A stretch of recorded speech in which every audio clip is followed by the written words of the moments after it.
안녕하세요. 하나님의 말씀을 배달합니다. 요기요큐의 허용범 전도사입니다. 오늘의 본문 말씀은 에스라 10장 16절에서 19절까지의 말씀인데요. 제가 16절에서 19절까지 봉독하고 오늘의 말씀을 함께 묵상하도록 하겠습니다. 사로잡혔던 자들의 자손이 그대로 앉으라. 제사장 에스라가 그 종족을 따라 각각 지명된 족장들 몇 사람을 선임하고 열째 달 초하루에 앉아 그 일을 조사하여 첫째 달 초하루에 이르러 이방 여인을 아내로 맞이한 자의 일 조사하기를 마치니라. 제사장의 무리 중에 이방 여인을 아내로 맞이한 자는 예수아 자손 중 요사닥의 아들과 그의 형제 마아세야와 엘리 에실과 야립과 그달랴라. 그들이 다 손을 잡아 맹세하여 그들의 아내를 내보내기로 하고 또 그 죄로 말미암아 수량 한 마리를 속건제로 드렸으며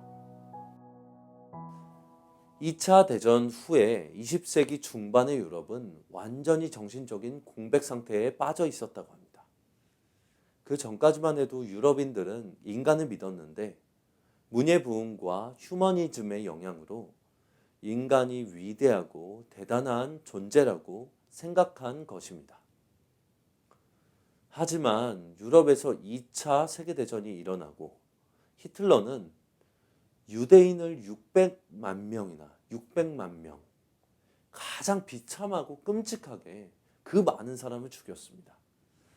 나치 정권은 프랑스와 스위스에도 있었는데요. 그래서 같은 민족끼리 서로 모략과 암투를 벌여야 했습니다. 한마디로 인간성이 완전히 황폐화되고 만 것입니다.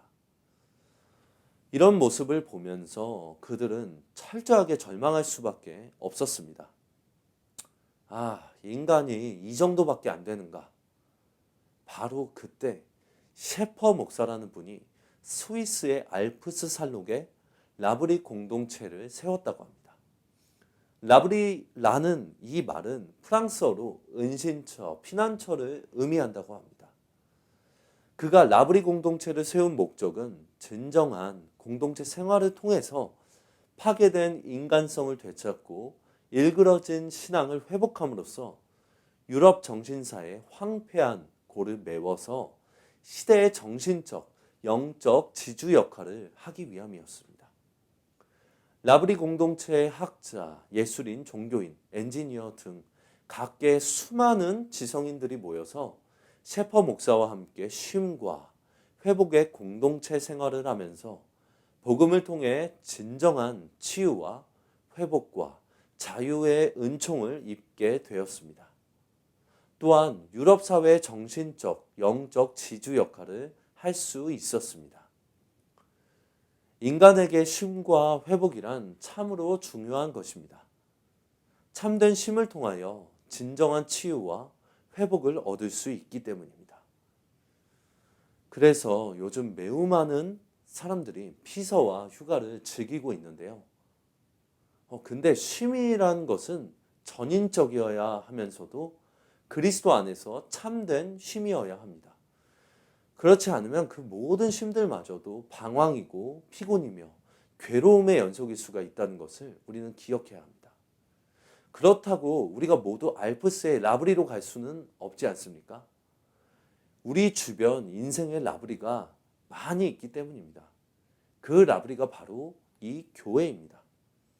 사실 셰퍼 목사가 세운 라브리 공동체에도 새로운 형태의 교회일 뿐이었습니다.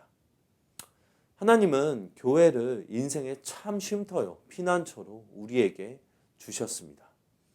그 피난처, 그 공동체에서 우리가 다시 한번 하나님께로 돌아가길 소망합니다. 긴 시간 동안 조사가 진행되면서 백성의 죄악이 명백하게 드러났습니다.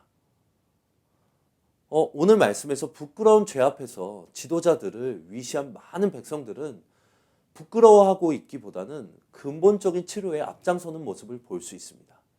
물론 귀한 자들 중에 에스라와 그를 돕는 자들의 개혁 의지에 반대하는 자들도 분명히 있었습니다.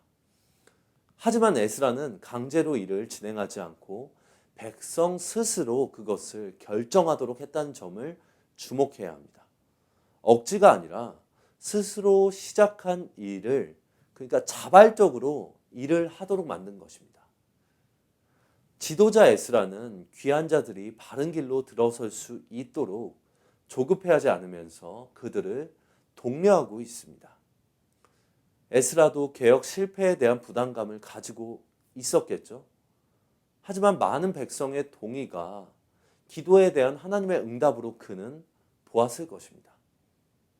제사장들은 백성의 대표답게 먼저 하나님 앞에서 죄사함을 받기 위해 속건제를 올려드립니다. 에스라는 그들의 제사 방식에 동의한 것 같습니다. 9장 1절에서는 귀한 자들의 죄와 관련해 이방 여인과의 결혼을 부각시키기보다는 그 결혼으로 야기된 가증한 일에 초점을 맞추었는데, 그들의 문제 해결 방식은 가증한 일보다는 이 죄악의 시작점인 이방 여인과의 결혼을 끝내는 것에 두고 있었습니다. 그렇게 함으로 이방 여인과 결혼한 자들을 귀한 자 그룹 전체에 가증한 일을 행한 자들로 기억되지 않도록 하려는 겁니다. 주님의 거룩한 성도가 다른 사람을 대할 때의 태도도 이와 같아야 합니다. 스스로에게는 죄 앞에서 엄격하되 다른 이의 실수와 잘못은 감싸줄 수 있어야 합니다. 그런 사람과 공동체를 하나님은 기뻐하시고 아끼시며 사랑할 것입니다.